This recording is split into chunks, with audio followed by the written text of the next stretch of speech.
welcome those joining us in person and via online. We have a few things to get through first, but I'd like to introduce 3 of our new members, which have joined us in the nick of time, judging by those who weren't able to make it today or are running late. So I'd like to introduce Andrew Ferreira, Griffin Kupal, am I saying that right?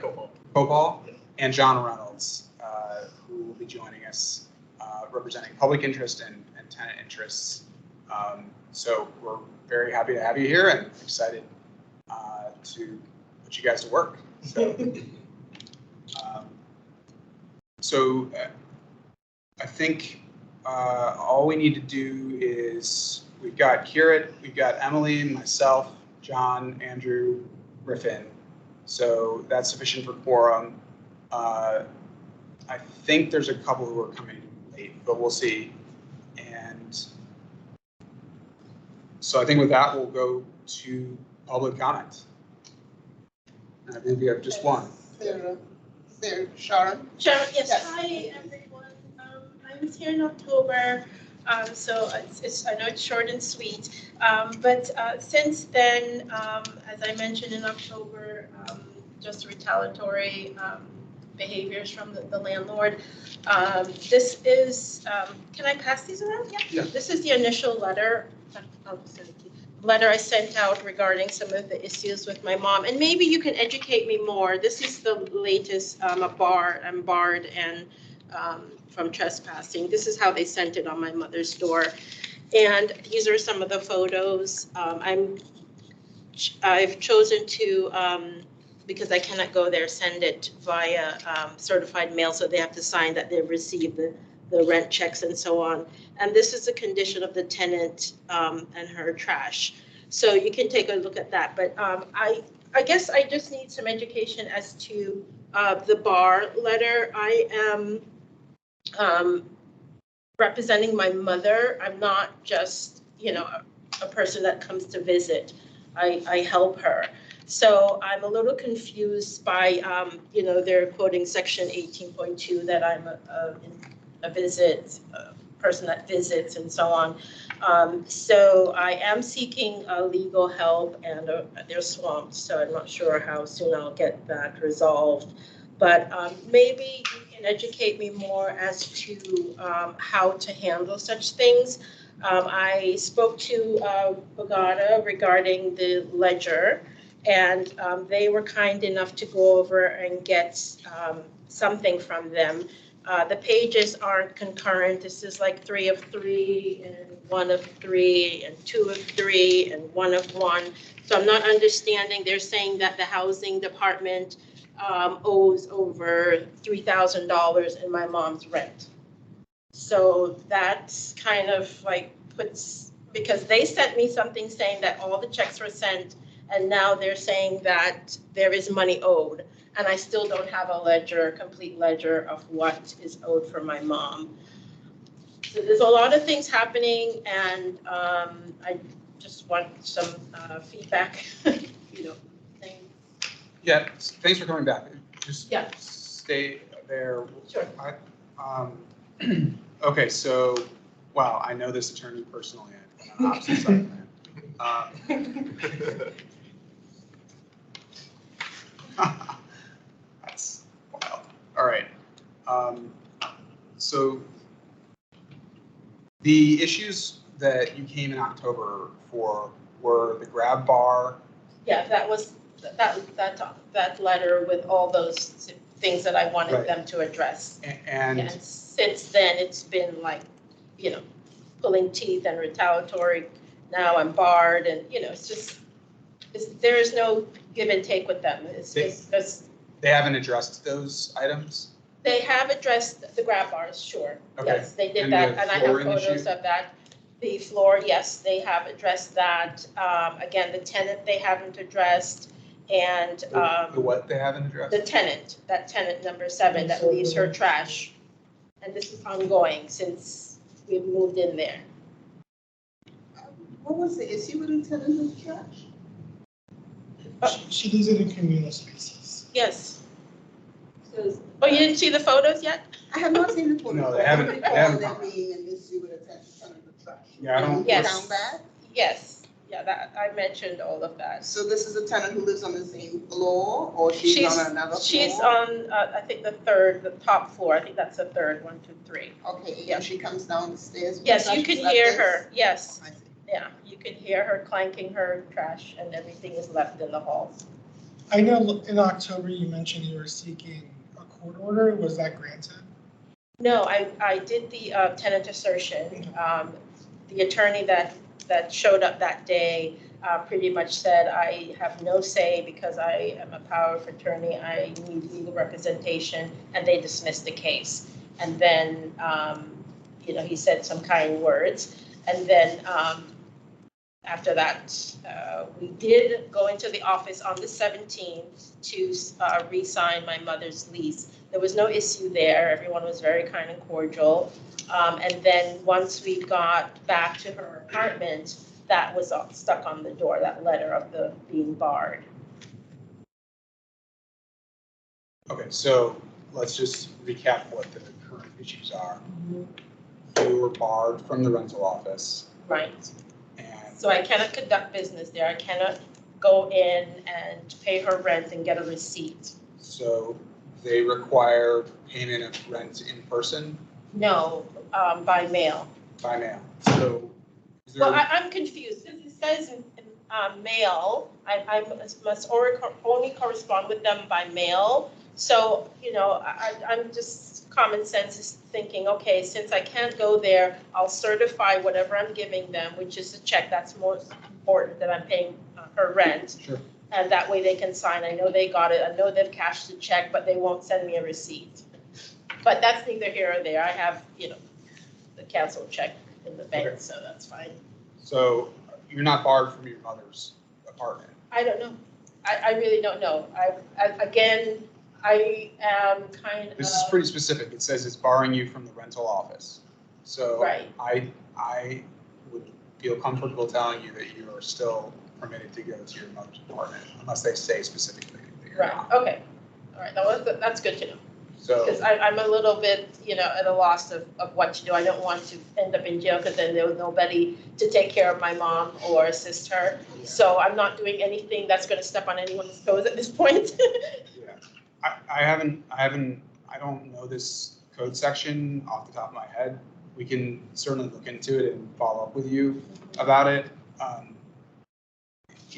I don't know what, grounds they're citing for this disruptive behavior. or Right, whatever. exactly. It's kind of vague to me, but. Okay, so besides being barred from the rental office, what are the remaining current issues? That tenant. The Of tenant, course, yes, and the mice issue, there's a picture there of that. And I think that's pretty much what we're left with right now. And they're still saying that you owe money? Yes, or- my mom owes money and the county hasn't paid over $1,000 worth of rent, towards her rent. Refresh my memory, she's getting assistance for The the grant, unit, yes, the housing grant, housing grants. $695, yeah, and then she pays the added portion. so with regard to the other tenant, it's difficult for property owners to, there's a limit on what they can say to other tenants, or in your case, power of attorney for another tenant. If this other tenant is, consistently doing things like you documented here, it's possible that they're already going through the process to evict that person or to address it in some other way, but they're not allowed to say Right, what Yeah. they're doing there. you So, mentioned that the last time, and I understand. Yeah, but I understand it's frustrating. Yeah, that I wanted it's just so to bring, persistent. I didn't have proof last time, so. I just Yeah, brought these. so it's good that you're documenting this. Yeah. Are you providing those photos to the management office? Well, I would like to, but, Well, it seems like you can mail them. okay, I'll try and mail them then. Yeah, and certainly you could email them. I think that would be fine too. Okay, so email is good. Yeah, I think the only thing that that I can see from that letter that they're saying you can't do is go to the rental office in person. Okay, Okay. all right. So as far as everything else, I would continue documenting and raising issues as they arise. All right then, sure. Anyone else? Input? Yeah. Have you, for the rent stuff, have you been in touch with, I imagine that your mother has someone assigned to her within DHS? Yes, And yes. has she been able, or they been able to confirm where those checks are, if they have been paid? Well, or- they did in October. And then when Bogota went and got that form, there's that discrepancy. So they did do their due diligence in giving me that. But I don't know for sure what the leasing office has, because now I'm seeing that they have that. So I don't know what is what at this point. And is that, DHS would communicate directly to the property manager there? Like, Yes. it's not on her. What I understand, there's a delay in some of that work. And actually, Cara is online. Cara, I don't know if you can explain to us what's going on with the ledgers and recertification. There's some kind of backlog. Yeah, can you hear me? Yes. Yeah, there's just, I guess with the change in management and how there's different managers that have been coming in, at this site, Whitefield Commons or Whitfield Commons, and also at another site, we've been noticing that there was a lag in processing housing grant payments. So this, I know the manager at Miss Hall's mother's particular property, she was working with accounting to be sure that they can get all of the payments sorted out and everything accounted for on the ledger. But yeah, I mean, I've seen at this property and two other properties, just because of the change in management and people lagging in the processing, there has been some discrepancies in ledgers and some work that they have to do to get everything reconciled. Thank you. Yeah, thank you. Saul, was there anything to add since you had meeting with her? So we went over to the management office to request the ledger. And they did say the exact same thing that Karen just mentioned, that they have to conduct an audit because it's, what you see there doesn't really reflect what's actually there. So they provided a balance that your mom would have to pay for, I guess, what's coming up the next payment. That's the only thing that they provided, but obviously they do say that they have to conduct a full audit on the account to reflect the right balance that's on it. Is there anything else? I think that's it. And then That's pretty much it. sounds like this is not the only account that. I wouldn't know, as it's the only person that's come to us for assistance, and so what we could offer was to, since she was barred or banned from going into the office, we offered, we could try to go, but at the same time, it's like, you really can't do much, unless they clean up the ledger.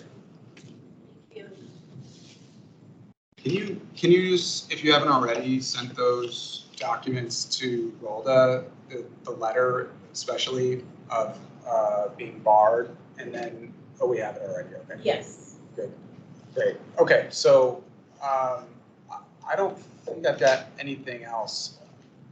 It sounds like for the audit issue, it's just a wait and see. Right. Are they reaching out to you to Oh, no, they communicate? stopped communication. That was one of the issues, that they weren't talking with me. So I have to go through third parties like Karen and everyone else in order to get anything done, which shouldn't be, but that's the way they choose to handle it. Yeah, okay. All right, well, we'll do some coordination on our end and see what else we can do. But at least as far as the letter, you can feel confident still sending them correspondence and checks and things like that Right then. through mail and email. Anyone else have anything? David, I think that if anything, management can sort out with the DHS on the county's payments, But what I would recommend is that you continue making your mom's payments for the amount that she has to be paying monthly. Yeah, absolutely. And, DHS can tell you that amount, Absolutely. exactly what it is, so that you don't fall behind with that. Right. Oh, yeah, I've already calculated that. So, yeah, I'm on top of all of that. So, And then yeah. the remaining balance, whatever it is with the county, they can sort that out. Right. Okay, yeah, agreed. Yeah. All right. Anything else? Thank you for coming again, Sharon. Thank you Sorry for the for difficulties. hearing me out. All right, we have meeting minutes approvals. How many are we trying to approve today? Well, actually, I only have the one from last month. All right, well, let's You just. probably should have done September, October as well. But, so we just have November's. And there was one from October. Okay. I don't know whether, new commissioners, have you received the I've not minutes? seen minutes, but I plan to vote present since I was not here for November. All right, November minutes was That's on November. distributed. Yeah. okay.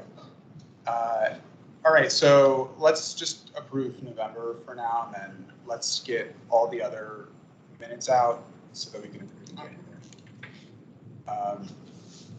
Any changes to the minutes, commissioners who were present?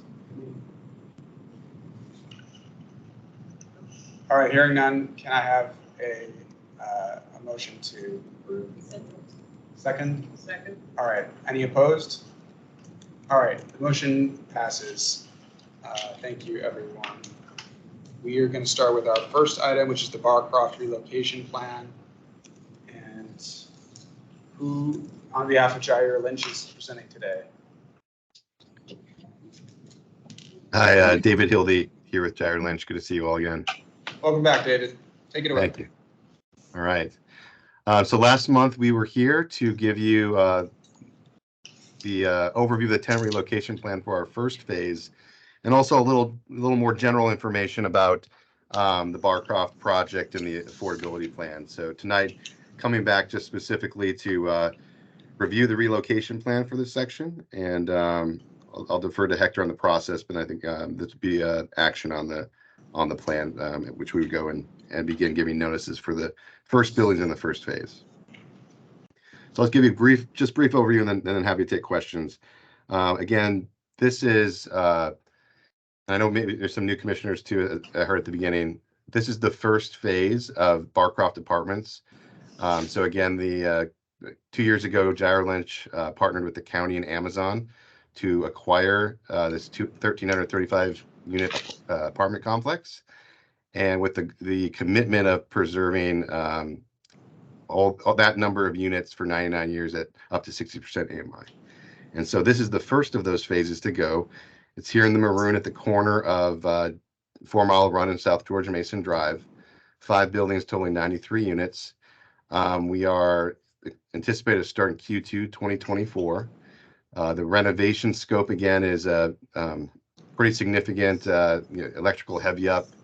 We're adding new washers and dryers in units, new heating and cooling systems with individual controls for each unit, and then a full refresh of every unit. There will be some additions in this section. So that means we're converting 2-bedroom apartments to 3- and 4-bedroom units to provide some more family-sized units in the county in the CAF program. And so that's 18 total. 14 will be 3 bedrooms, 4 will be 4 bedrooms. And then we also are doing just general landscaping, courtyard improvements in this phase, and adding some outdoor amenities. Again, here's a summary of the project. 93 units. Here's the unit mix. Again, the current and the future with the additions that we are doing. We went for a use permit in July. We submitted our Virginia housing application. This will be financed with tax-exempt bonds and tax credits. And we submitted that application in October, currently in that process, again, working towards a closing and construction start in Q2 of 2024. So currently, Barcroft Apartments, we have the covenant on the property, but before it was a naturally occurring affordable housing property. So we will be going through the required income verification process, because again, these will be tax credit projects. So all residents in this phase, we will income certify as verification of citizen status not required. Our property management company, Gates Hudson, was there to work with each household. And then also part of this income verification process, we have been and will continue to connect those who are eligible with county subsidies programs, especially if they have the opportunities to do so. And then just jump to the relocation plan summary. So we have hired a group, Housing to Home, who's a relocation specialist to assist with this process. They have already, we first met with the residents of this site back in April. We met with them again in October. Throughout the summer, Housing at Home completed some interviews and assessments with the residents there. But in our plan, minimum of 120 days notice. We've worked this with Hector as well. And we expect the renovations to take approximately 6 months. They will be phased. So again, like I mentioned, the start in Q2 2024 would be for 2 buildings, so 2 of the 5. So we would be sending out those notices upon pending approval of the relocation plan by the commission, and that would be for just the first 2 buildings. And then we expect this summer the other 3 buildings would get noticed. So this will be a phased approach, and we'll do this as in steps. All of the moving expenses will be paid for by the Gyro Lynch. So residents who earn under 80%, those are the residents that will qualify to move back into a LIHTC, the LIHTC project. They will be moved temporarily to a unit on site. We have maintained vacancy across the property to accommodate this. And then at the end of the 6 months or so, when their unit are complete, those who are able to move back will be able to move back into their exact unit. Those who live in the bump out units, we were adding the additions. Obviously, those are no longer 2 bedrooms, but we do again have the vacancy in that section to move them to another 2 bedroom in this section. And that's where they will return to. And then I think that's it. So just a quick overview, and obviously just want to give some time for questions you may have. Okay, commissioners, any questions? Yeah, Andrew. I have 5, but I don't want to maximize. No, go ahead. Okay. So I know you don't have data for the 3 and the 4 bedroom apartments, but what is the delta of current square footage compared to the planned square footage of the 1 and the 2 bedroom apartments? You said the square footage of the 3 and 4 bedroom units? No, the 1 and 2 bedroom units. What is the delta between the current and the planned? They're just renovated units. They'll be the same square footage. Okay. And I also sat in on your presentation, I believe it was last week or 2 weeks ago. One question that was brought up was regarding energy efficiency. So are the buildings going to be LEED certified? They will be certified through NGBS, which is another certification. Will achieve a silver level. My third question is also, we do live in a more remote environment. So are the buildings going to be wired for 100 megabits per second? The buildings are served by Verizon, Fios, and Comcast. So those are the providers. We don't provide that. That's what we provide through them. I know, but usually in advance you negotiate with them regarding the wiring. So have you been in contact with your Verizon or Comcast partners? Again, these are existing units, so they're already served by them. So the infrastructure is already in place for those, and we'll be, reconnected. Okay. How many units will be ADA compliant? That was a question that kept coming up, but I know there was not really a direct answer 2 weeks ago. There are no ADA units in this section. Okay. We're taking a site-wide approach. This section in particular is very a lot of topography, so there are not any opportunities for ADA units. Okay, thank you. And then the last one is more about future presentations. If they could be more citizen friendly and use actual numbers rather than percentages. I know they fluctuate, but I know for some of the residents on the call, it seemed that they were confused of what was AMI and such. So just, if it's $30,000 or less, I would say just state it if possible for future presentations to the residents. Thank I you. know we live in DC, we use a lot of jargon and I know, acronyms and too such. many acronyms, I agree. Yeah, and I mean, I'm speaking from a lobbyist perspective. I use acronyms on a daily basis, but I know when we're speaking to the general public, it's way over their head. That's all I have. Other comments from commissioners? Yeah, I just had one question. There was a note that existing residents have their annual rent increases capped at 3%. Is there a time frame in which that cap remains in place, or is that for the duration of the time they live on the property? That is for the duration of the time they live at the property. Okay, thank you.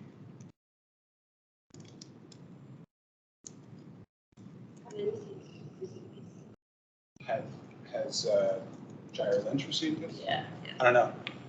So, David, we received a list of comments from Mugata. Did you receive that as well? I do not. No, he hadn't received them because I just got it at noon today, so I was going to forward them tomorrow. Okay. I did want to give Saul at least some time to talk about some of the. Let's keep it limited, but you know, we can't get through everything in the meeting, but you can coordinate. We can coordinate more after this. Yeah, well, so we reviewed the relocation plan presented, and we're working with the version that was presented on October 30th. So I don't know if there was any other update after you all submitted any questions or comments since the last meeting. I don't So think. basically, our comments are working, it's going by that version of October 30th. And so we can go through them, and I'm gonna try to go as fast as I can, but it's many comments and observations and things that need clarifications on the relocation plan. Let's try and prioritize because there's 16 comments and. Yeah, these are all relevant to our review of the relocation plan and things that are needed or need clarification. Importantly, so that residents, the tenants living there, understand what a relocation plan is, what the process is, and what to expect out of it, right? Yeah. And so one of the things is that in the relocation plan, new heating and cooling systems is mentioned on page 5, states that each unit will receive a new HVAC system. And there's no other mention of this in the rest of the document. And at present, tenants do not pay for heating. And so after renovation, tenants will be responsible for their electric bill. You can find that on page 18, section 7B. But it will be good to know how much that would be, an estimate of roughly how much that cost would be for a 1-bedroom, a 2-bedroom, or a 3 or a 4 as proposed. So it needs to explain also that the system that will be installed after renovation, where there will be a heat pump with heat and AC, that will be the responsibility of the tenants. And so I think that needs clarification. As far as the rent increases. Let's give David a chance to respond. Oh, okay, sure. Yeah, I think first of all, I think that section needs to be updated. What we're committed to is that for those currently living at the property who are qualify for the rent stabilization, their utilities will continue to be included in the rent. We are not adding on additional rent for that. Okay, great. So if we move on to the second comment, rent increases after renovation, is the issue of rents and income status / the housing assistance of current tenants. The relocation plan states that the renovated units will be available sometime near the end of 2024, so next year or in 2025. And it's got the rent ranges here as found in the relocation plan. And so we did some numbers here, so you can see in the table. And the rent increases, you can see there in the far right column. And so our question is, how will tenants be able to afford the new rents? Because if you look at it, for example, the one bedroom ranges is $1,245 to $1,345, and then the proposed new rent is $1,645. And so the increase in rent would be from a 36% or a 26% rent increase after renovations. As for the two bedrooms, 1,400 to 1,500, to the new rent being 2035, that's a 45 to 35% increase on the rent. So the question is how tenants will be able to afford that if what you have there in the profile is that only one tenant or household currently has rental assistance. You can find that on page 18. And the plan states clearly that there will be no tenant assistance plan after renovation. So no tenant assistance fund will be provided. And so the question comes is like, how would tenants afford the rent increase? Further, Jared Lynch keeps saying on page 5, for example. Could I actually, so could I just address that? Because Sure, again, go ahead. that is a very clear, simple answer that we've been trying to make clear, and it does get, I guess maybe we need to figure out different ways to do it. But the rent the tenants are paying now, they will be paying that capped at 3%, even when they move back into the unit.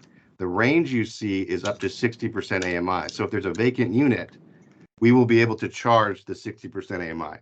But the existing residents, and again, appreciate everyone communicating this to them, is that their rent will stay as is up to 3% increases each year. They will not see a jump in rent for anyone, not even just the income qualified, for anyone living at the property. So even after they move to the new unit? Correct. Okay, because that's another point I had later on. And so it gets to that point of the 3% increase is to continue capping the rent increases for income qualified residents when they move into a renovated unit like that. So he answered that question right there. Next point is the washer and dryers in units. David, the representative for Jared Lynch, also mentioned at the last TLC meeting, and this was mentioned today as well, that there will be washer and dryers in the units. But we can't find that anywhere in the relocation plan. And so we'd like clarification on that, or that be added to it. If it's not in there, then I'm looking back in here too, because I'm surprised. Yeah, no, we couldn't find it anywhere. Okay. Yeah. Well, it is, I mean, you can go look, our permit plans are in, you'll see them in there. So if we need to update that to make it clear, we can. Next is on the priority system. So the relocation plan states that the tenants in phase 1 will be ranked on a priority system. You can find that on page 9. Once the profile information is complete, and that there will be a priority ranking system developed to provide current residents an opportunity to lease units at the property after the project is completed.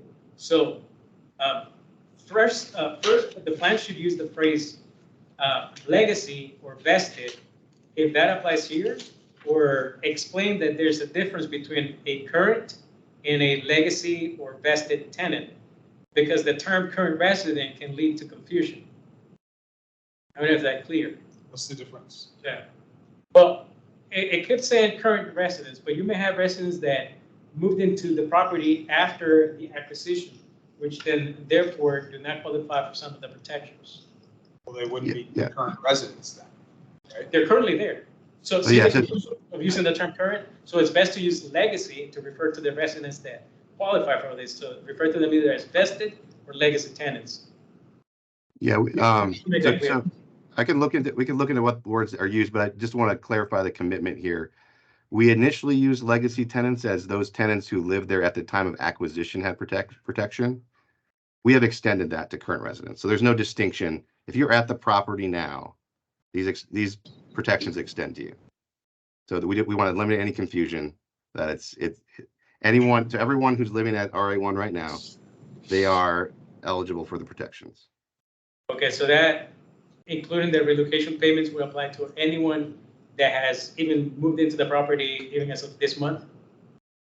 Correct, yeah. They haven't, because we haven't, the units haven't been open. We've maintained the vacancy, but theoretically, yes. Okay, I think that should be clear then on the relocation plan. That's I mean, another point. if it's a distinction without a difference, it probably doesn't matter then. Yeah. Now, we also, the second point is that there needs to be a priority system for the entire complex now. And this gets to the point of the vacant units. Why we say this? Because this is key, because Jared Lynch will never be able to fill all 93 units with only the current residents who now live in phase one. There's already 12 vacancies in this phase. And so, you know, the current tenants won't need or can't afford, for those current tenants that won't need or can't afford a 3 or a 4-bedroom unit. So then we ask is, what will the priority be? For example, you know, we have some examples like, would it be the length of tenancy of the complex, families with children, elderly, etc.? Who will qualify for these units from the rest of the complex? The rest of the bulk of tenants need to be party to this relocation plan. So we feel that everyone that's living there should take part in this. And with regard to the current tenants in phase one, the plan states that the ranking system will be done in accordance with Arlington County relocation guidelines and Virginia Code Section 51.1.1410. And you know, our question is, what is this, and how is that relevant to the relocation plan? And tenants need to get a clear written explanation of what this means, what this code means.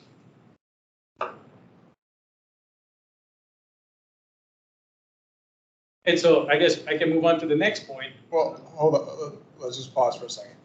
David, do you have any, so honestly, I'm not completely tracking on this one. David, do you If I understand? can, Well, I was wondering if if Hector I could help can, us. Could Hector, can you help us on this? if I can speak on that, please. Yeah, go ahead, Hector.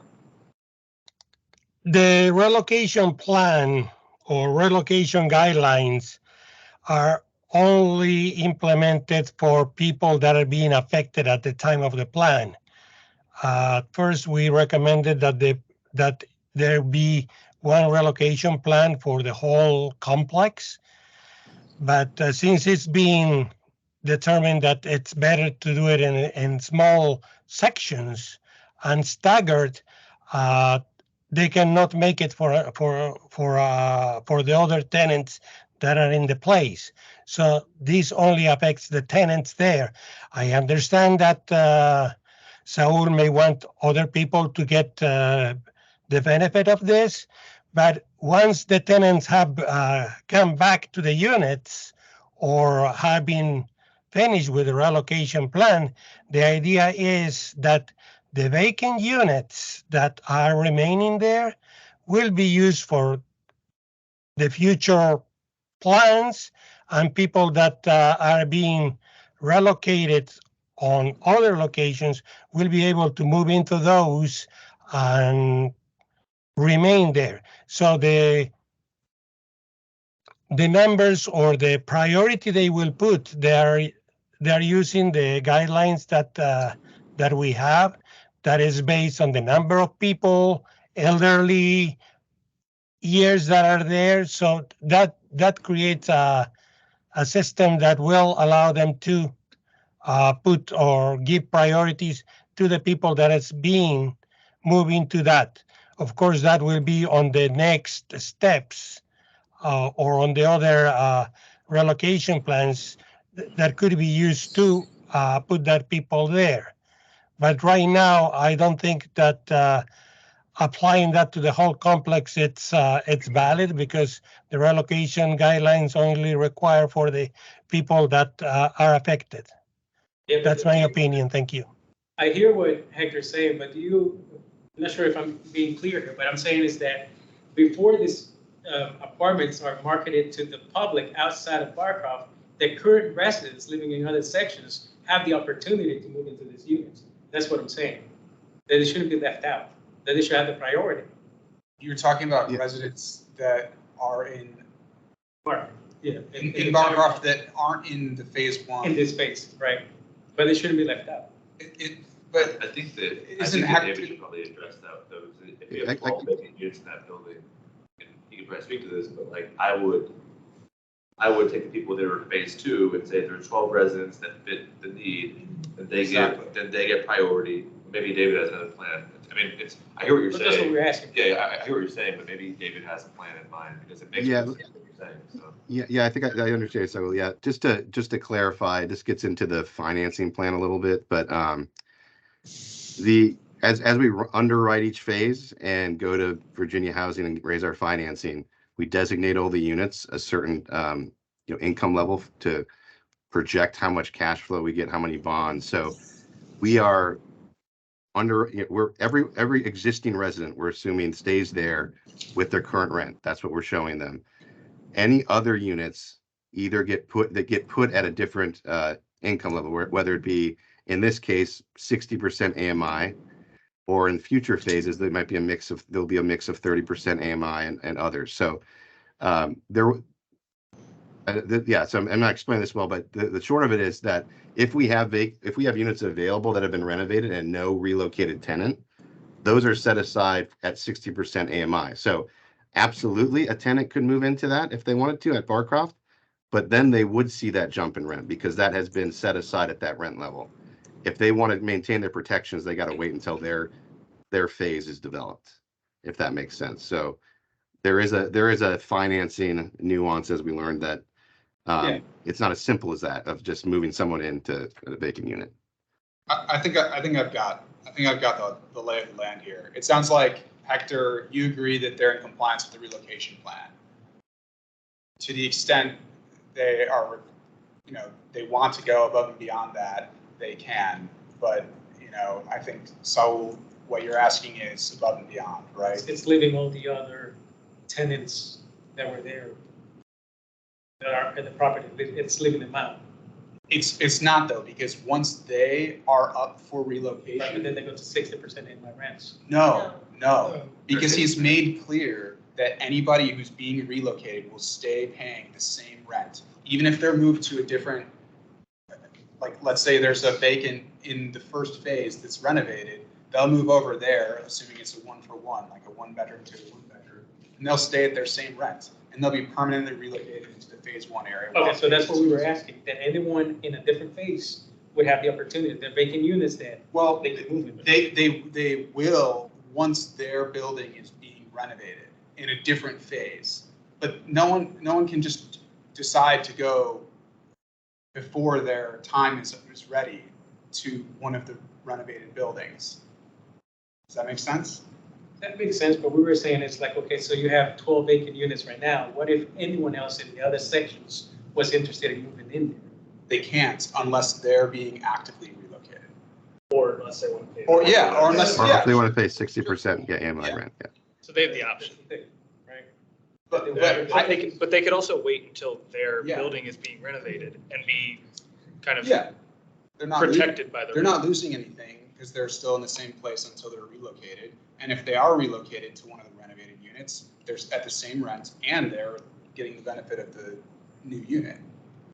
And I think that also addresses maybe the question you had for number 4, that if someone's in phase 2 or 3, by them not, I don't say moving ahead because there's more availability, there is no priority of who's been there longer or different things like that. They're saying phase 1 people get the first straw on who wants to stay or go.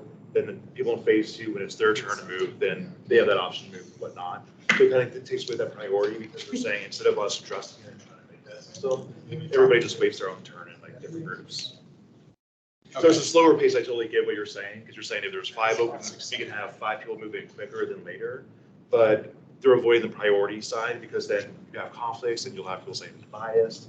So they're getting rid of that and just saying once it's your turn, then you can and still be protected. And they're not required by Arlington County to do anything different than that. So I think that's the end of the inquiry for TLC's purposes, at least. I think this addresses 5, 6, and 7. Correct me if I'm wrong. I'm just checking with Hector. Well, for number 6 is we still have the question about the relocation plan being available specifically in other languages as well. I think that gets to, was another point that mentioned that.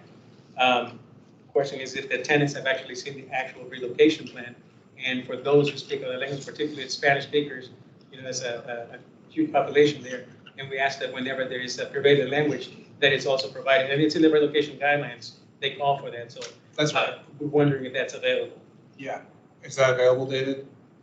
I will check, and if it's not, we will make it available. We've been doing translation on all our, a lot of our documents. There are FAQs that kind of tried to make this tenant relocation plan more digestible that we put out that are translated into 5 different languages. So, but the actual relocation plan, if we have not, we will. Good. Okay. 8. I should point out also, as we were glancing through the relocation plan, right now, it's not a point here, but I should mention that right now. On page 15, under required notices, we'll include the general renovation notice in that paragraph. At the end, it says that copies of the relocation plan will be provided at the management office located at 1510 31st Street South, Arlington, Virginia 22206. That caught our eye because of the sequence, 22206. The property is in 22204. So we went and looked this up, and this corresponds to the leasing office at Park Shirlington. Is that a typo? Yeah, so that's an oversight. That's, I think, probably the last project Housing Home did. So that's incorrect. And so where will it be available then? It'll be available at 1130 South George Mason Drive, the leasing office. Okay. Then yeah, we can jump to point number 8. The plan implies that every tenant or household at Barker has a current lease. Question is if this is the case, because at some point management stated that they found some people that still didn't have current leases. And so the plan on page 11 states that when residents move into a renovated unit, they will have a new lease agreement for that new address. And in addition to that, the plan states that when tenants move temporarily, they will sign a temporary transfer agreement. And I'm just saying that all this becomes very complicated for people who have to change addresses for cable, phone. We have residents there. A lot of them are immigrants, and so they're dealing with immigrations, USCIS, documentation that gets mailed to their mailboxes. And so we're just pointing this out for further discussion. What are you proposing that they do something differently than they're doing, or just? Well, that will also get to another point later on in the comments we have, but. If I could just address that, I could address that one. That's what David first, Andrew next. Okay. Housing to home, that's the whole purpose of bringing them on. They handle all that for the residents to make it easy and as smooth as possible. So we're paying this third-party group to smooth out everything you're talking about, because we understand that's a big concern. That would be a big headache. We're gonna make it as easy as possible. Was that your comment? Yeah, in all his presentations, he's mentioned that third-party vendor that will assist the clients. So I feel like that's I agree. I agree. 9. 9, the next point expands on that. So tenants households who are over income. So the relocation plan states that we abbreviated the name to HTH, Housing to Home. Relocation team will begin verifying income to determine who will qualify for LIHTC units. First, this phase 1 tenants will be offered another unit at Barker. So in page 12, we see that on the last phrase of paragraph that begins with during this renovation project, question is what happens when they move now and then they want to move out? So either because they want to move out on their own, or they can't qualify for a LIHTC unit, or they can't afford the new Barker market rent unit when it's available. Will they be eligible for a relocation payment at this point? We feel that this is not clear. Stop the question there and let David answer. Yeah, so that situation doesn't happen. So again, our commitment is if you're over 80% AMI, we will move you into a non-renovated unit. Again, we have the vacancy we've maintained for this. You will continue paying your existing rent. If, again, this is a long-term project, so we'll probably have unrenovated units for a long time, but if we run out, we committed to move those residents into market rate with the rent protections. So they would eventually get a market rate unit with the rent protection. So those rent protections we are committed to, as the question was asked earlier, those stay with the tenant for as long as they want to be on the property. Okay, I think that addresses that question. Right, Hunter? or right, Saul? Yeah, well, continuing with residents who choose to permanently relocate, it states that these tenants will be eligible for a relocation payment. Outlined on this relocation plan as $1,100 for a 1-bedroom and $1,300 for a 2-bedroom. On a side note, we compare that against the relocation guidelines, and the numbers do not match. The guidelines have a different table, different recommendation table with the relocation payments. So these are off. I don't have it here in front of me right now, but yeah, you gotta look at those numbers again. At the time of their unit's renovation or demolition, is when they're gonna receive this relocation payments, correct? And so what we understand is that only once could a current tenant get a relocation payment when the tenant household moves out. So this needs to be clear to all tenants, because surely some people will move once and then want to move out for whatever reason. And so remember that the new market rate units will not be built until much later, is what I understand, or we understand. And once again, there's no clear sense of the plant facing or how long it will take to finish all the renovations and new construction. And there will be many people who will want to move, and they need to be accommodated. Finally, the tenants who cannot qualify, for example, you can't get reliable information about their income for light-tech units, are going to be encouraged to move around inside Barcroft. And we don't think that that's a good idea, especially if Barcroft only gives one chance for a tenant household to receive the full relocation payment. So they'll use it up then. Then we'll have the opportunity to use it at a different time. And so that's a tricky issue. But it could really penalize a tenant or a household that moves to another Barcroft unit, especially if management doesn't explain the issue that we're referring them as legacy or vested, but the current tenant, low-income tenant who does not qualify for a renovated unit or cannot afford the increased rent may eventually have to leave the complex. On that regard, if I may intercede, what they indicated they are going to do, they're going to take care of all the moving expenses of the tenants. They are going to move them even internally in the complex. But if any one of the tenants decides to move outside of the complex and it becomes a permanent relocation for that tenant, the moving expenses will also be paid, unless the tenant asks to receive the relocation payment, in which case that's what the relocation payment is for. If the tenant does not ask for the relocation payment, all expenses, moving expenses, regardless of where they are, will be paid by the developer. And if a tenant is moved twice inside the complex or 3 times, the expenses will all be paid by the developer. There will be no expenses incurred by the tenant, regardless of income, if it's over income or low income. Thank you, Hector. I think that's clear enough to me.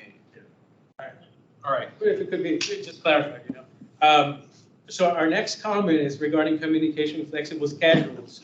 A lot of that is said throughout the relocation plan, but we think that it needs to be really clear now what the schedule would be. For example, page 12 states that HTH relocation team will work flexible schedules at the property and will be reachable by cell phone as well. So what needs to be known is what are the exact hours planned for staff to be on site at the relocation office. Would that include the weekends? What times would that be? At night? And further, in the relocation plan, you find there that the relocation consultant listed on page 6 has a Boston address. And so the relocation plan needs to state clearly the name of the person who is the relocation contact person at Barcroft, with a Barcroft address locally, and that person's telephone and other information that is relevant to the complex. So if you could have someone assigned locally that people can go to as opposed to someone in Boston, Massachusetts. David, you have a response there? Yeah. Someone is, and if it needs to be in here, Yeah. happy to. But yes, there is a local team here. They have a That would be presence great, area, so that yeah. people know that they have someone locally here they can go to. Yeah, and we'll obviously definitely do that as we notice people and work with them. So, if this needs to be updated in here, we can definitely do that.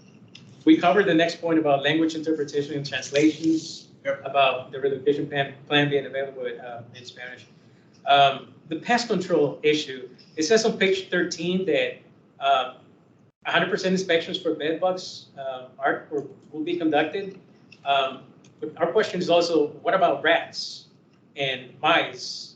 How often would that be? Is it just once? It's just not enough. So what will the schedule be like for after renovations as well? What is the schedule now?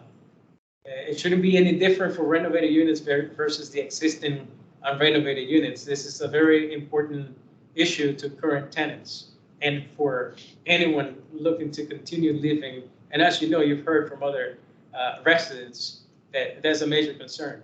It's not just the bed bugs, but also other pests. So we need to know, a frequency of how often that will be happening. David? Yeah, I think the bed bugs is supposed to be specifically for a moving situation. We have the operations has regular pest control and maintenance. I think that was the It's important that you do inspections as well as you're doing the renovations. And this is from experience working in other projects where they've gone through renovations. Oftentimes you run new conduit, electrical or plumbing or whatever, or existing that is there, that it just runs through the bricks or through the walls, and there's a hole around it, and those need proper sealing to prevent rodents from coming in or other pests. Okay, noted.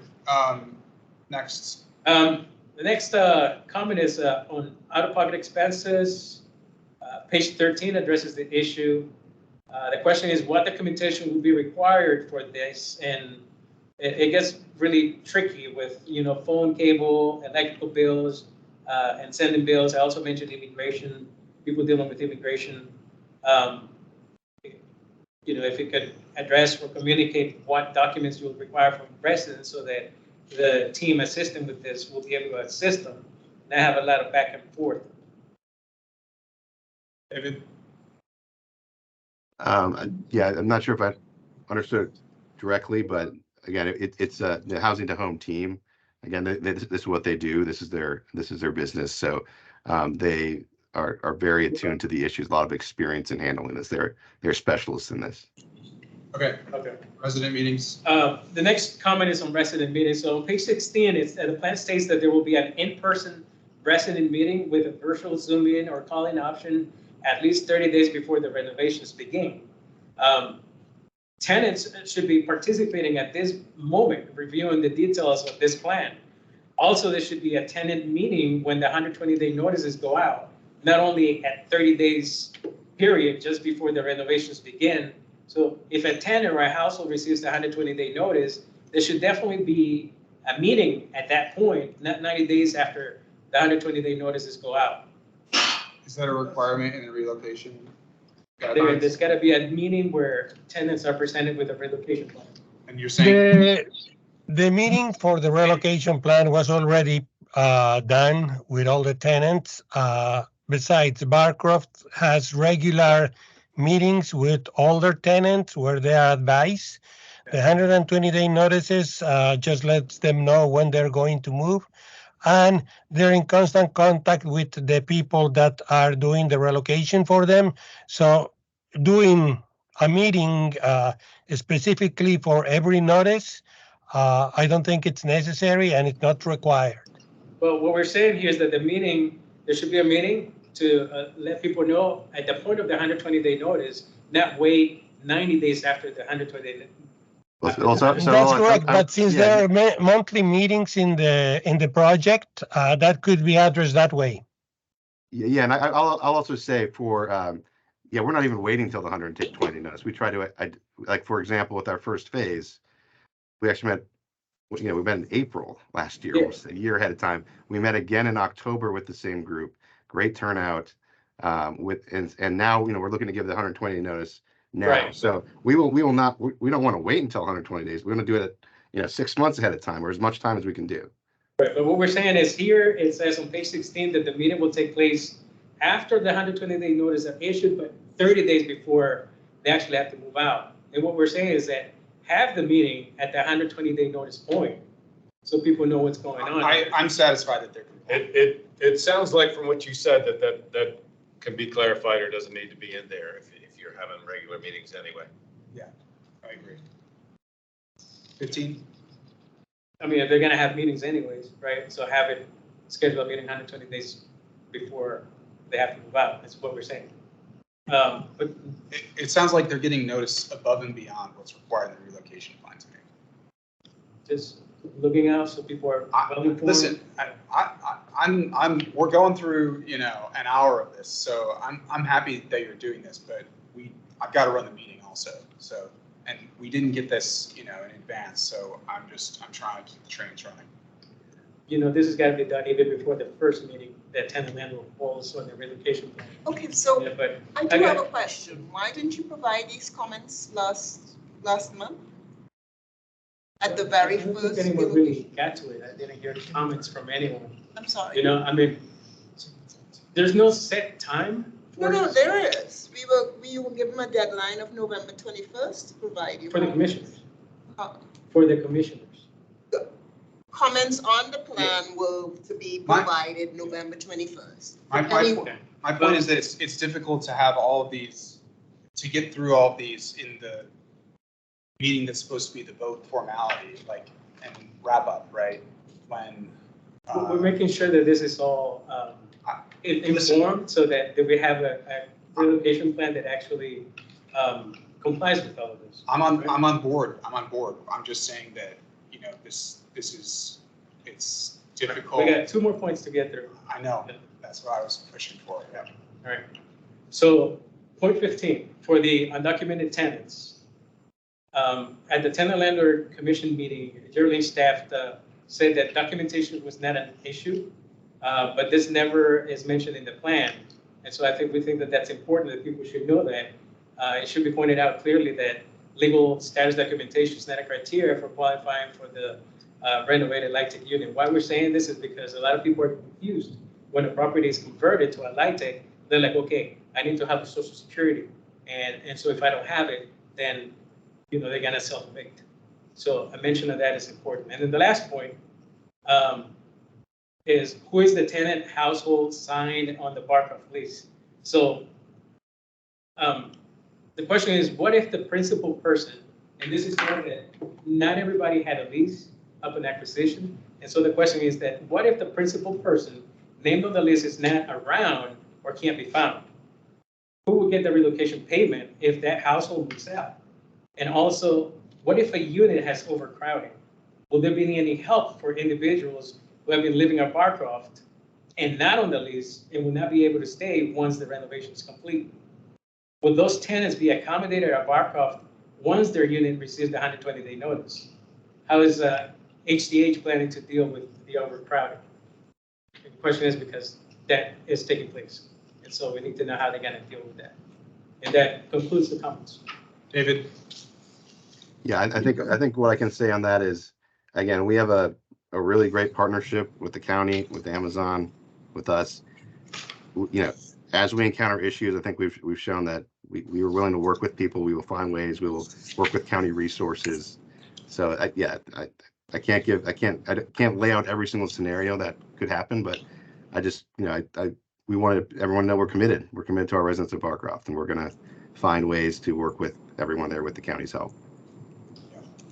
Okay. And well, thank you for allowing me the time. We submitted this in writing so that it goes from the housing staff that's assigned to this project, sends it over to ownership so they take these comments. And so, yeah. Well, thank you for allowing the time. I didn't need to go through every single one of them. No, again, I want to be clear. I'm grateful for this feedback. It's made more difficult by the timing, right? Because no commissioner got to look at it before this. And then we had to go through it point by point when it could have been coordinated with David Hilda, for instance, beforehand, and we wouldn't have had to go through all of us sitting No, here. this is how we've had it. We've had discussions. There's a. I've been the commissioner for a long time, and I've never gone through 16 points on the day of the vote. Prior chairs is when we haven't had that many, but there's been issues with relocation plans in the past. Yeah, So I'm committed to trying to get them right, and you're a valuable partner to TLC, one of our most valuable partners, and you do a great job in helping us get it right. And so only comment that I'm making is that it's difficult to do it on the day. That's why we submitted it in writing, so because I know, I told but- you in the beginning, it'll take a lot of time because it was 16 points. Right, but Hector said we got it today at like noon, right? So that's. Saul, you asked for a copy of the relocation plan 2 days ago, and just send it to me today around noon, saying there's no deadline. Let's That was on handle this previous after. ones. Hey, That's Hector, not the case in this one. Hector, I'll talk with you and so about this afterwards. Okay, I requested the relocation plan because I didn't have it at. It's fine. It's fine. You don't need to explain yourself. I didn't know there was an updated one. Technically you have a session where you hear it, where you see it, and then you have a second session for a vote. But usually for the vote, you have the changes from the previous session.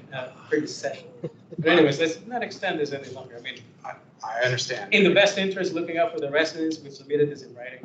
And I appreciate it. thanks for allowing we were able to get through. I'm glad we were able to get through everything. So I want to bring it to a vote, and I've written down 4 contingencies of the vote that I think David has already agreed to, but I just want it to be memorialized in the meeting minutes. That if we vote yes, that these 4 things are included and updated in the plan. First thing is that it's specified that the current residents' utilities will be included in their rent going forward. The second is that the relocation plan will be available in Spanish. The third, related to that, is that the plan will be available at the leasing office that David Hildy specified today. And then finally, that the name of the local relocation expert will be put into the plan. David, do you have any issues with what I've summarized there? No, do all that. Yeah. Okay, great. Commissioners, any comments besides what I've raised? The 2 others, I think, were if there needs to be a correction on the rate for the relocation payment. They said that there was a difference. The rate? The 110 and the 1100 and the 1300. Right. What page? David, I don't think you.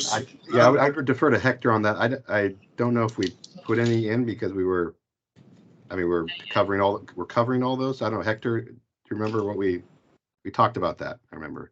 Yeah, I'll recheck the numbers and send it to you if they are different. Okay. And then if the legal status documentation. Right. Right. Okay. And I think he said they were going to add mention of the washers and dryers as well. Yes, that's right, David. Yep, Correct? I have. I have that one too. Yep. All right, thank you. Anything else from commissioners? The address correction of the leasing office. So, yeah, I said that one. Address, is that what we just said? The South George leasing address? Yes. Can I make one comment? Yeah. Not to be added, but just a general comment as well. One, your feedback is extremely valuable. I know it took a long time. But, hearing from David today, any company that's doing what they're doing, going through this process, it is extremely difficult to do this.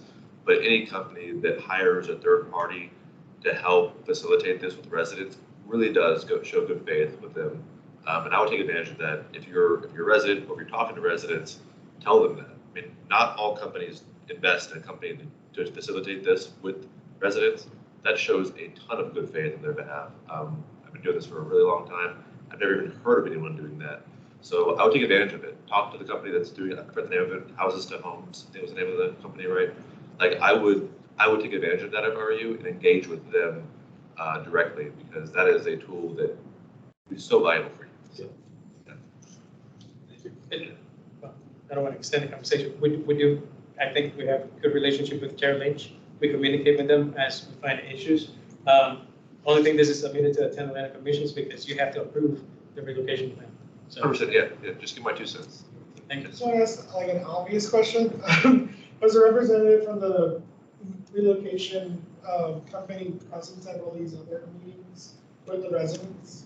From the Houses Elms? Yes. I don't know, David? Yes, they were. And Hannah Jacobson was on the info session. She wasn't able to join tonight, but yes, they've been involved. That's right, yeah. Okay, well, I'm gonna ask for a vote, given those contingencies David's already agreed to. So can I get a motion? I move to approve of the relocation plan with the 7 addendums Yes. identifier. Can I get a second? All right, all those in favor? Aye. All right, any opposed? Can you tell us? Yeah, I think the onus is on the commissioners. We have a lot of movable parts. We have new commissioners who weren't attending.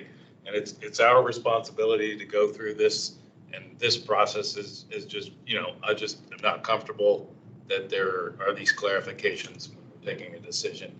This is probably, probably we as commissioners, I don't know what feedback was communicated to Hector because I've been out of the loop on that. And I attended myself virtually at the last meeting. So part of the onus is on me, but I'm not comfortable voting yes, given not all, I don't agree with all of the points that were made, but just that there are these clarifications. Yeah. And that this commission has been discussing this project for 2 years as well. Yes, although the relocation plan since October, but yes. I understand your concerns, certainly. All right, the motion passes, the relocation plan is approved. Thank you, David, and your team. Thank you, Hector, for your comments. Look forward to the next time you come before us, which I don't know, when will that be? Do you know yet? Yeah, the next, they're going to be 10 renovation phases and 3 new construction. So we'll become good friends, but the next one will be, I can follow up, but it'll probably be, it's in 2024, there'll be another one of these. Yeah. Well, by the end of it, we'll all know each other really well. Proofread the relegation plan before. And no, and Solo works with us great, and we'll get so happy on the next one. Of course, David, and say in the comments so that you don't have to come in with 16 points, 16 points next time. Yeah. Thank you. Thank you. All right, thank you, David. All right, we were going to have a discussion also involving Saul next on the agenda about the CAF resident survey report. For the new commissioners, we talked about this survey that they did at our last meeting, and it's my opinion that there's a lot of really good data in the survey. I've had a chance to look through it, although not in the depth that I think it deserves. My suggestion for us is to form a subcommittee, because I think whether it is, whether there's enough data in the survey itself that we already have, or whether there's, a way to leverage that data and get additional data, I think that a subcommittee would be the appropriate way to mine through it so that we can improve our public comment functions. I think a recommendation of this be transposed into graphs and charts. Spreadsheets are nice, but they're not as easily readable on your screen or on paper. Have you seen the PDF version? I have not seen that. All I have was a spreadsheet. It's in the link in the email. Okay. So I think you'll. I thought it was the same thing. Yeah, that's the presentation that we got. I think there's a lot more detail than the presentation. This is a lot more detailed. There's like That was something that was at provided for the least actual report. 10. Was the PowerPoint. Okay, I'll print that one out. Yeah. I was like, oh no, a spreadsheet. So because we asked for the raw data last time. what I wanted to do today was just have a short discussion about whether there's a consensus about forming a subcommittee like this, who would be interested in joining it, and Hector, if you had any additional thoughts. I know I corrected myself. I didn't thought he was speaking to Hector. Yeah, thank you. Yeah, but I want to talk with the commissioners first about think some of this stuff will actually play really what the other subcommittee will talk about. So Okay. I wonder if it would make more sense to just talk about that briefly and then coming back, because a lot of it is Yeah, the let's do that. reporting that we should do as a commission, if that's okay. So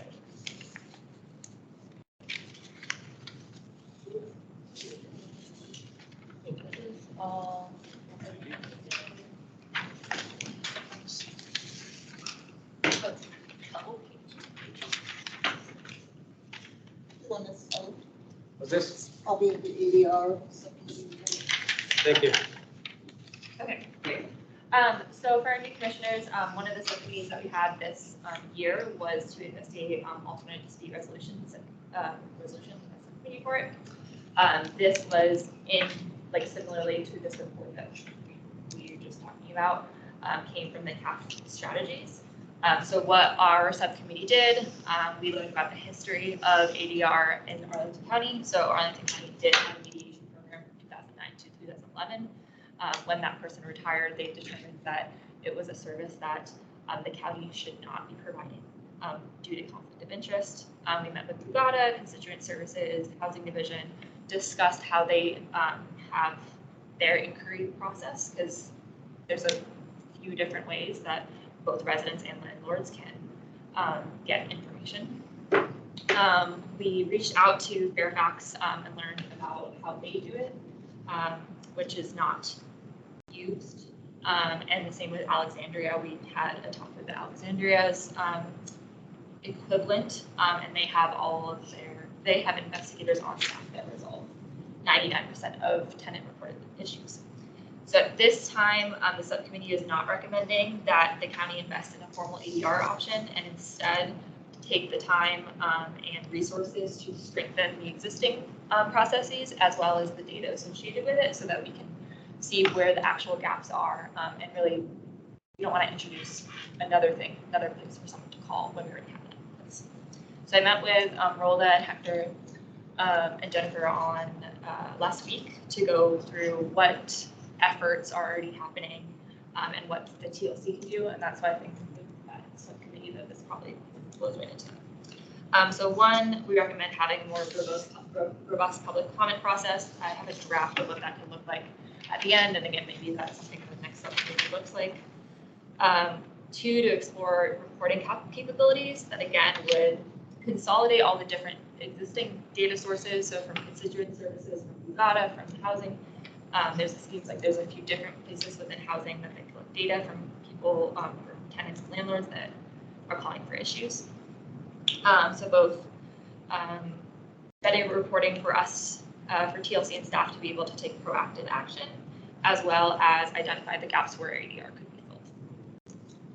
And then the need that we have identified that would kind of be ADR-ish is really to help people navigate resources. I think that's what we do with public comment. So strengthening, figuring out creative ways that the commission members can be a better resource navigator. And again, I think that's so. I usually talk a lot and talk too fast, so I'm going to pause. If any questions on those before I continue on like other recommendations. So I think those three specifically would be great for with tandem with this end report for all of us subcommittee.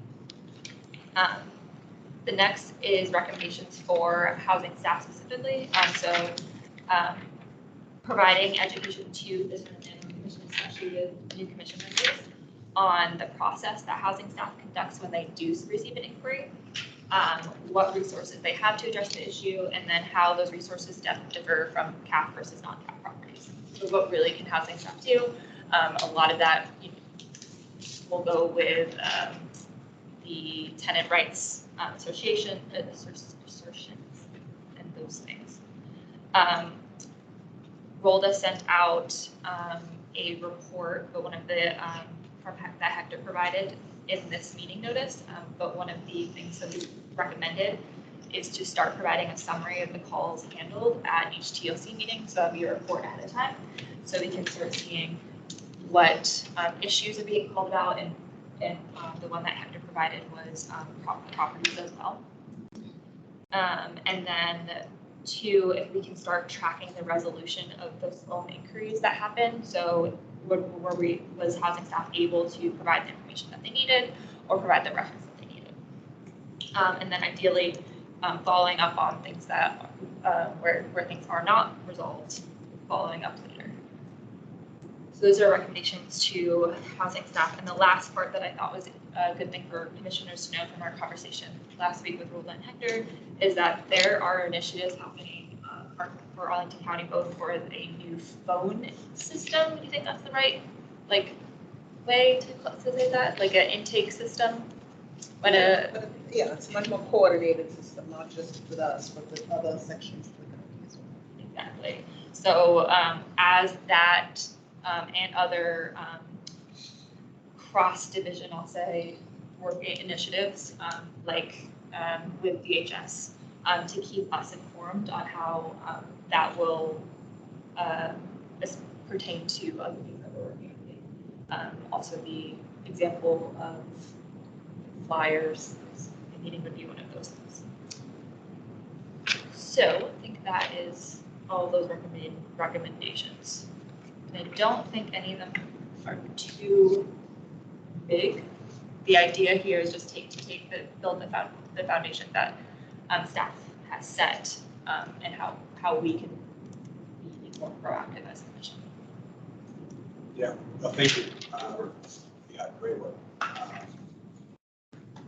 One of the things that I've been hoping we could get towards is like standardizing a lot of these things that we deal with on a regular basis. And I think this is a great, groundwork for doing that.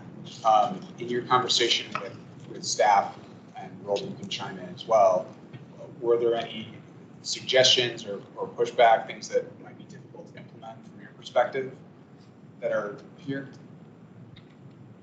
Nothing here. I do think that there may be implications to staffing time, staffing, staffing resources on the whole. There was nothing that was sort of currently doing, and we agreed that we would actually be a little more explicit in terms of what we're currently doing, how we're doing it. And so I think one of the next meetings will in fact have that kind of display, if you will, because we have revised our website and there's a tremendous amount of information on there. And so just being able to direct people to the specific areas or finding a way in which to make that information more readily accessible. But certainly changes have been made to the website and a lot of that information. I think you sort of answered my question. I think mostly my aim is regarding the intake process. Is there an online submission form that requires fields? Because I feel like a phone call is harder to track than if someone were to submit an email to like a shared mailbox. Well, there is that too. We actually get emails, and yes, it goes to housing division box that Hector checks on a regular basis. So there's that, and then we actually we get the phone calls. But there is a specific program that's used to log and to do like a summary of what it is about and the next step, how it was either referred to somewhere else and or what resolution or solution suggestions made for the person. So it sounds like similar to like the New York City 311 system. I don't think we're quite there, but yeah. I think that is the intention. Or like a Domino's pizza tracker. Of the constituents office. You would have something of that involves all of them. I think anywhere on here where you say call inquiries, that's modern language. Okay. Emails. I just yeah, people call in. that's so why that's you need like a switchboard for that. To answer your question too, I think the one that we talked about probably with following up on unresolved issues, expressed like you don't want to get into people's business too much. I think that probably makes more sense with an email to make sure that things are resolved. But calling something back is probably out of the scope of what they're trying to do. That was the Yeah, makes sense. One of the things that stood out to me is the idea of having a TLC commissioner assigned to specific issues. I really love that idea because it sort of gives ownership, and then that person can like present, in concert with staff on what's been updated since the last meeting. So what are the next steps in your mind in terms of like implementing this? One, I'm sad Sarah's not here. I know Sarah, as someone who was a constituent registered recently to have a public comment, had some feedback on what should be improved on the form. But going forward with where I thought next steps with the report too is what kind of data do we want? Do we think should be good, and how do we get there?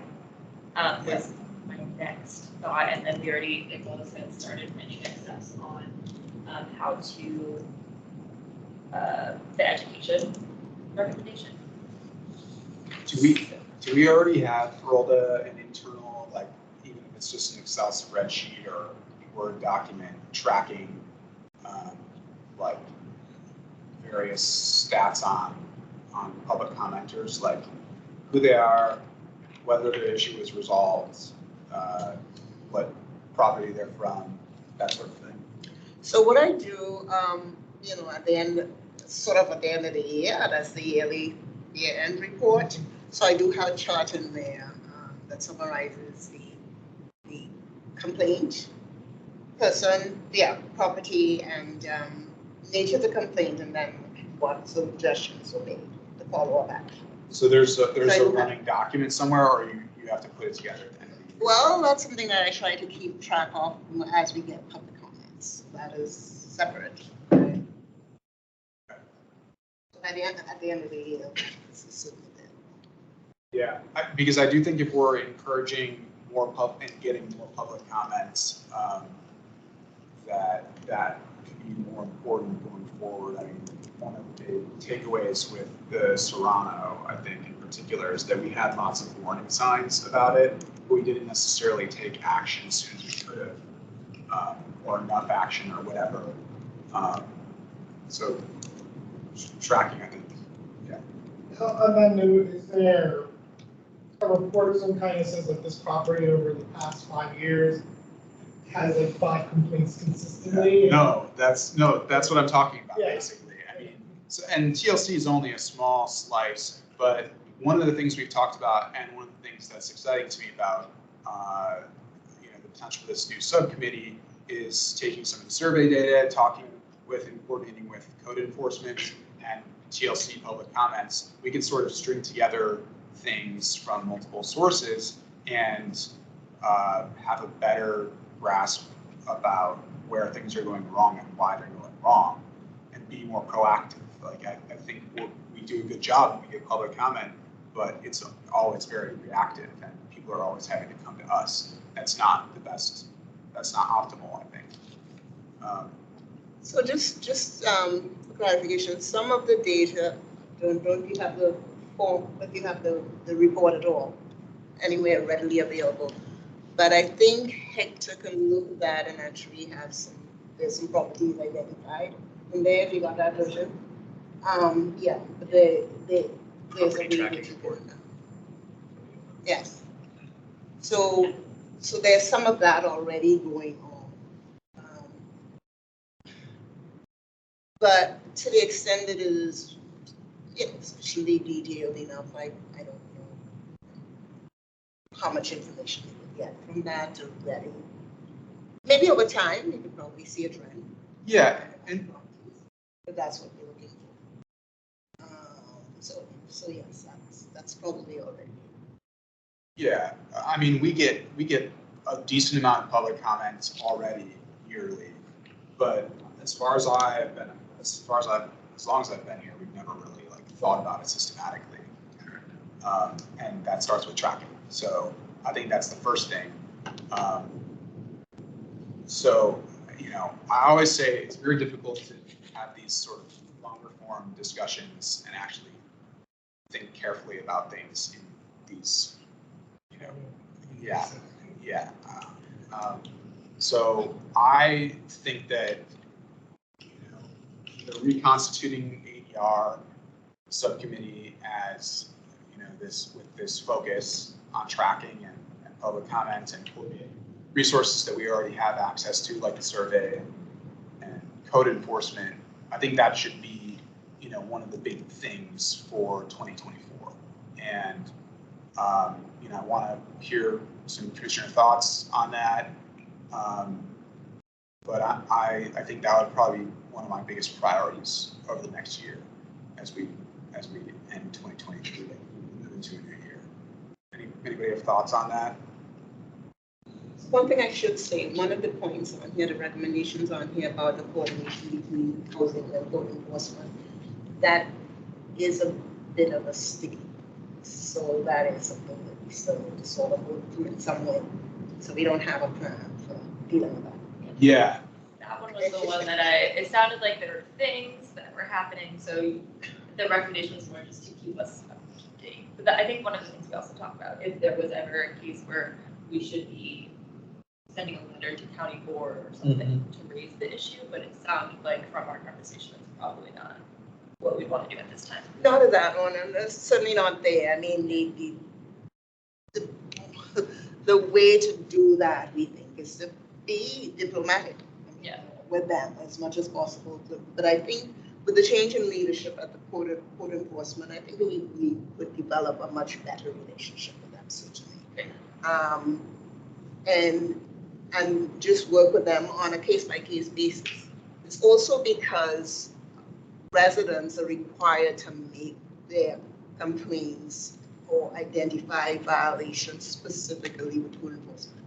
We cannot intervene on their behalf because they have to lodge that complaint. It becomes a court case. And so that connection, the actual reporting or the putting the complaint in has to be done by the resident. Right. Not being done by staff, intervening staff. I mean, maybe a good next step is to have code enforcement come and to a TLC meeting so we can talk about this in more detail with them. But we have to be on our best behavior to start a diplomatic relationship. Isn't that cool?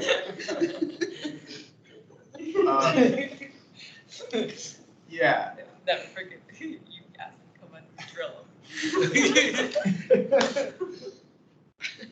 Does anything else come to mind in terms of next steps? I mean, what's your vision for this besides what we talked about here? I think that's it. I think like having this continue with something else. Okay. With that focus, I think it's good. It's the lab, yeah. Yeah, I mean, we explored the ADR thing, and it seems like it's not going to be viable, but we can still do modified versions that are analogous to. And I'll just like state for the record that I don't think that it's ADR like Arlington County should never look at it again. It's just like right now I don't think we have the date. Like it would be most successful if it was focused on something, and we don't really have an idea of what that focus should be, and so that's what the data should be. Yeah. Okay. If we implement this, we should have whoever the person is, the TLC member should be added to our agendas if they have something to say, because this happened in between meetings. They're updating the rest of the commission on what they found out in between meetings, so they should be like, we used to call member reports, but it would be the whatever they're called, the person. We always have this item at the end, member and staff reports and announcements, and usually it's staff announcements from Roldo. But I think that's a good place, and we might even move it up earlier, to be honest, to be closer to public comment. Okay, but I do think, again, like I mentioned, I think a lot of thinking more deeply about this should be done in a smaller group setting where there's more time to think about it deeply.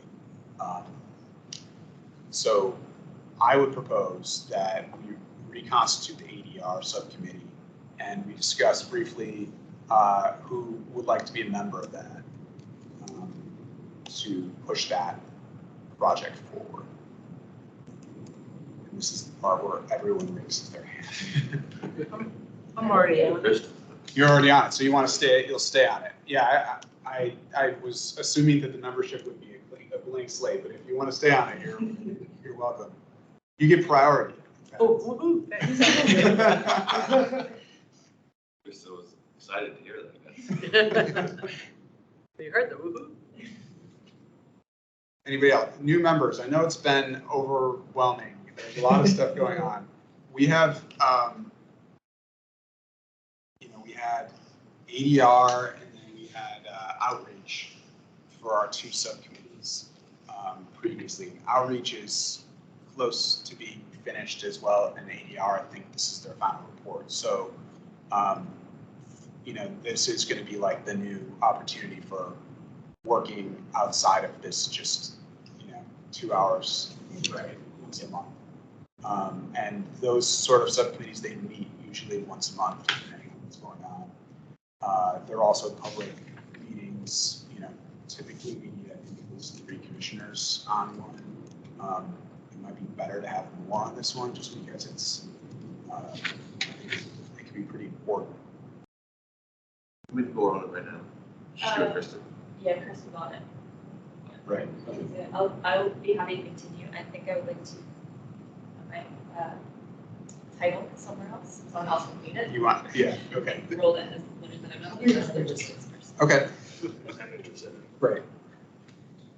Okay. Sorry, was there another person? Andrew, Griffin, Kristen, Emily, at least for now. Did you say yes? Yeah. Great.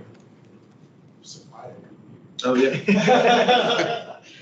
So eager. Yeah, no, I was very eager. I just didn't want to steal the opportunity from anybody. For now, unless somebody wants to step up right now, you guys can just have your first meeting and talk about who's going to chair it. I want you guys to have to raise your hand now.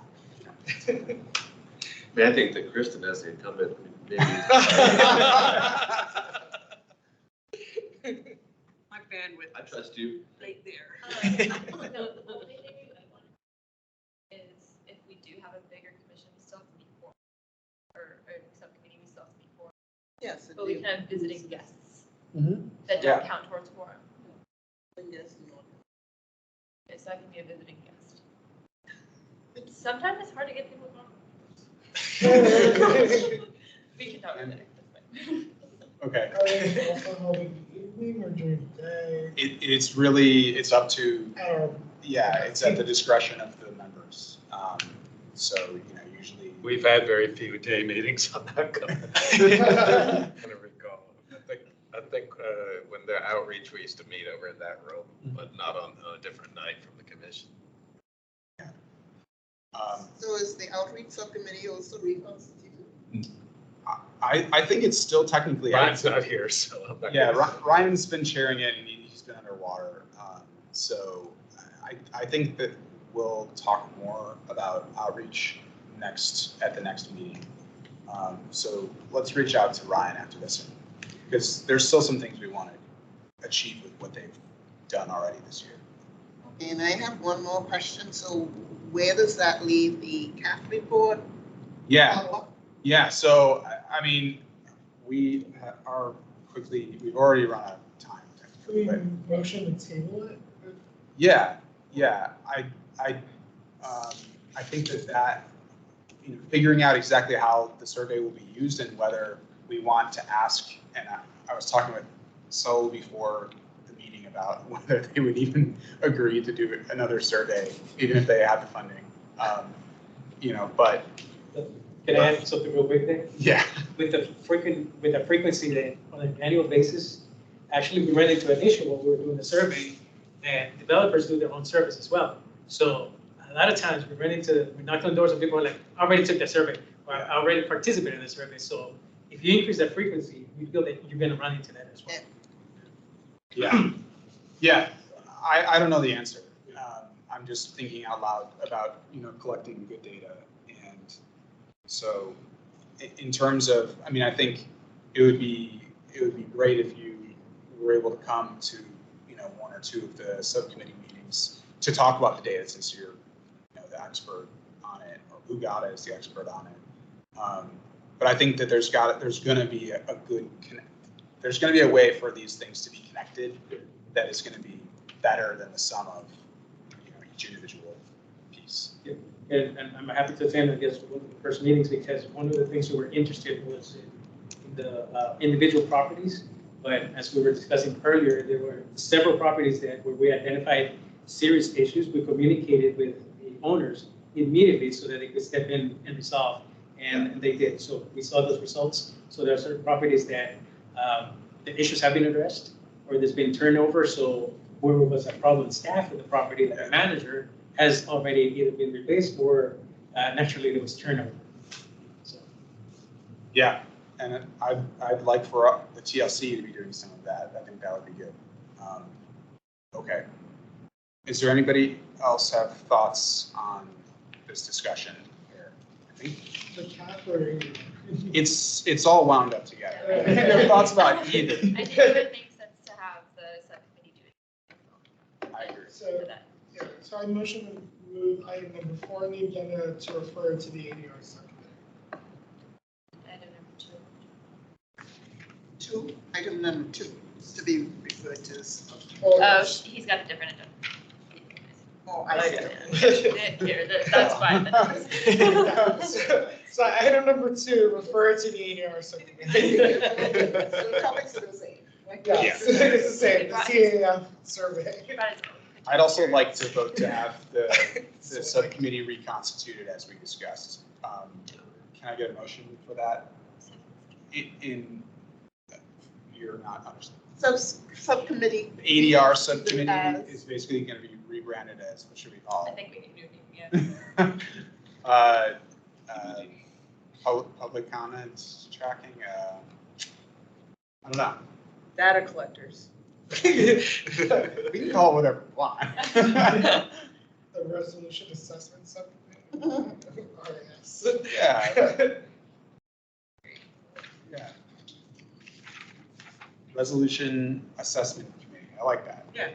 There we go. So that's what we'll be reconstituting it as, assuming we have enough votes for that. So can I get a motion to reconstitute the subcommittee? All right, can I get a second? Second. All right. Any, all in favor, say aye. Aye. All right. Any opposed? Okay, hearing none, the motion passes unanimously. And I think we'll move to member and staff reports, if there are any. No staff reports. Okay. Any final thoughts from commissioners before we conclude the meeting? Can I get a motion to adjourn? Motion to adjourn. Can I get a second? Second. All right, all those in favor? All right, thank you. The meeting is adjourned. Thank you all. You got it. Happy holidays, everybody. Yeah.